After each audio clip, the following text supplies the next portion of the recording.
안녕하세요. 최종원입니다. 제2의 신천지 사태로 볼 수 있을 만한 사건이 터지게 되면서 온라인 교육주가 첫 번째 수혜주로 떠오르게 됐습니다. 근데 중요한 건 더 못 간다라는 거죠. 시작 전에 하단에 있는 구독과 따봉 버튼 눌러주시고 예상했었던 온라인 교육주의 방향성 다시 한번 체크해 보도록 합시다. 그럼 시작합니다. 장중에 어떤 내용이 있었느냐? 개학 연기를 실시하겠다라고 계속 얘기가 나왔습니다. 근데 중요한 거는 결과가 나오긴 했는데 일주일 연기로 결과가 도출이 바로 됐다라는 거죠.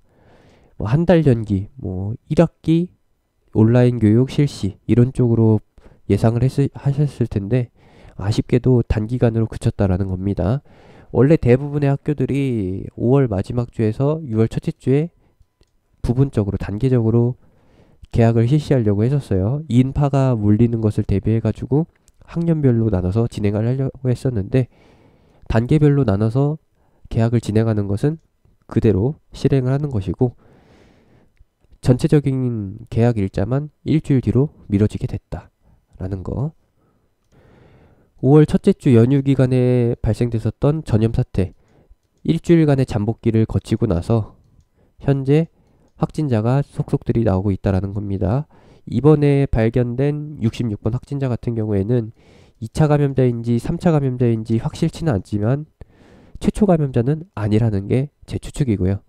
제가 예상했을 때는 이 사람이 2차 감염자이고 현재 3차 감염자를 넘어서 3차 감염자가 4차 감염자까지 넘겨가는 잠복기가 진행되고 있는 과정이라고 봅니다. 그러한 과정에서 봤을 때 현재 4차 감염자까지는 예상해 볼 수가 있는 부분이고 그리고 잠복기는 5월 넷째 주까지도 예상해 볼 수가 있겠다.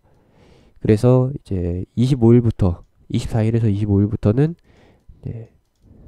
확진자분들이 속속들이 나오게 되면서 1차, 2차 감염자들의 명단이 확보가 되게 되고 이제 거기서부터 전수조사 끝, 감염 차단 완료로 이슈는 종료가 된다.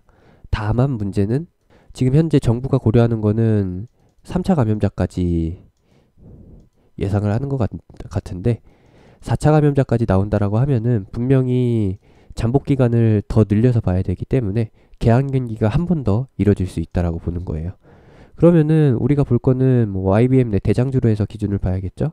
YBM넷이 이번 결과 발표로 인해서 기대감 종료, 다음날 급락, 추가 상승 나왔다가 꺾일 수도 있게 되는데 모종의 흐름이 나오고 나서 계약이 진행될 때까지 꺾일 수가 있다라는 겁니다. 일단 정설은 이렇게 보는 것이고 만약에 이 과정에서 이 타이밍 사이에서 어떤 것이 발견되면 4차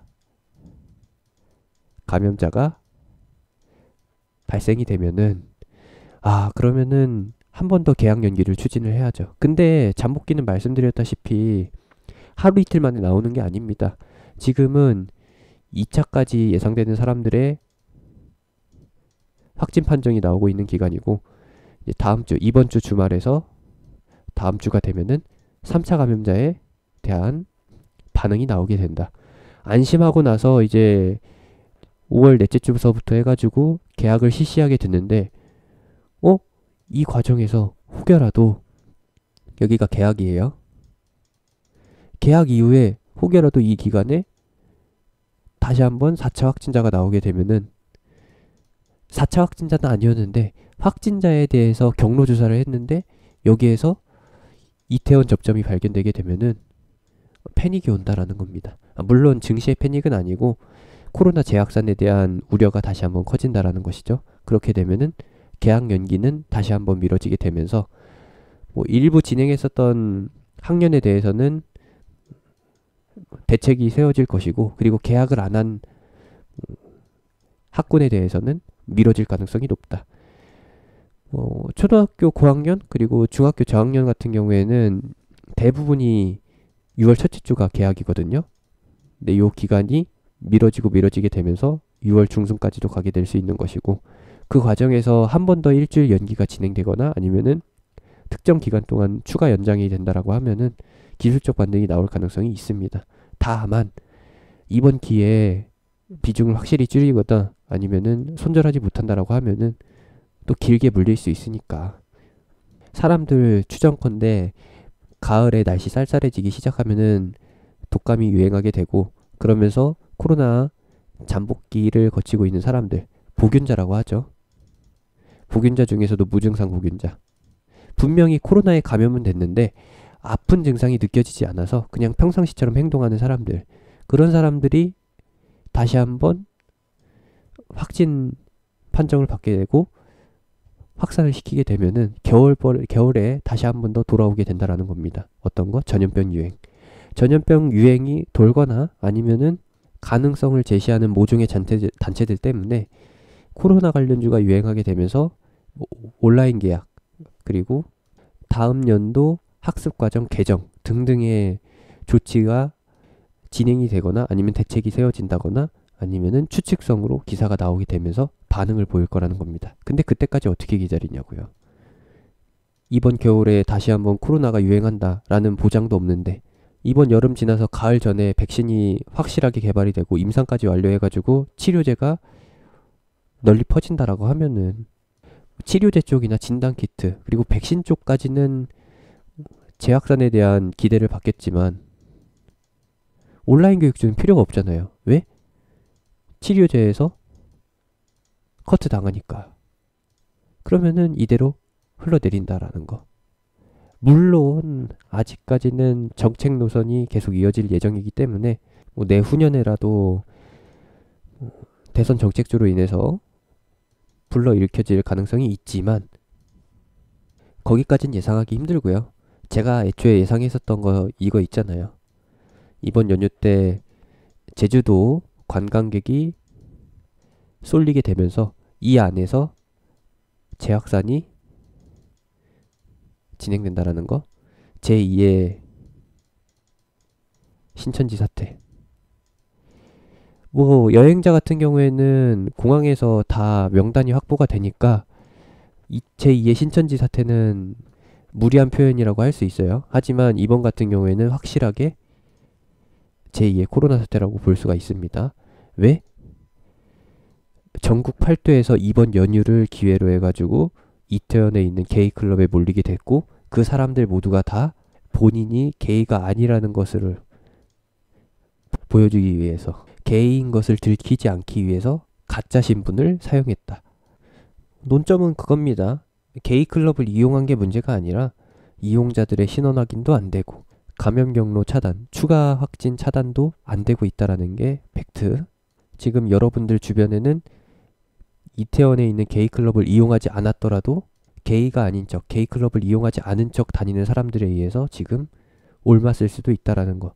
그 점에 주의하시면서 마스크 착용, 그리고 손 씻기, 습관적인 소독 꼭 해주시길 바랍니다. 이 매매는 이제 더 이상 유효하지 않는다고 봅니다. 왜? 제가 예상했던 흐름이 제가 예상했던 것보다 훨씬 더 과도하게 많이 나타났기 때문에 저는 이것을 기술적 반등으로 보고 있고요. 여기서 당연히 꺾이는 게 맞다라고 봅니다. 여기서 노려볼 수 있는 게 없다라는 거, 그리고 기존에 물려 계셨던 분들이나 보유하셨던 분들한테는 정리할 타이밍이라는 거 말씀드리고 싶었고요. 실적적인 면에서 봤을 때에는 뭐 일주일, 한 달 연기했다라고 해서 관련 기업들의 실적이 늘어나는 게 아니거든요. 실제로 온라인 수업, 사이버 강의를 통해서 사업을 진행하고 있는 분들이 계약을 했다라고 하면은 일주일 단위로 하는 게 아니라 이번 코로나 사태가 언제 끝날지도 모르는데 당연히 연 단위로 계약을 하겠죠. 연 단위 곱하기 이용 숫자. 이걸로 해서 계약했을 게 뻔한데 연 단위로 계약해 놓은 거에서 뭐 일주일 더 이용한다라고 해가지고 추가 요금 붙겠냐고요? 아니죠. 기업 대 개인이라고 하면은 일주일 추가 이용에 대한 부분을 뭐 과금을 받겠지만 기업 대 기업, 그리고 기업 대 정부로서 계약을 하는 부분은 코로나가 언제 끝날지도 모르는데 일할 계산 방식으로 하겠냐고요. 연 단위로 끊겠지. 요렇게 해서 결정 다 날려드리겠습니다. 이거 힘듭니다. 요번 사태도 무사히 지나가길 바라고요. 하단에 있는 링크, 댓글에 있는 링크, 영상 끝나고 나오는 아이콘 클릭하고 타고 들어오시면은 제가 무료로 운영하는 톡방에서 이후에 상승할 만한 테마 같이 한번 공략해 보실 수 있을 겁니다.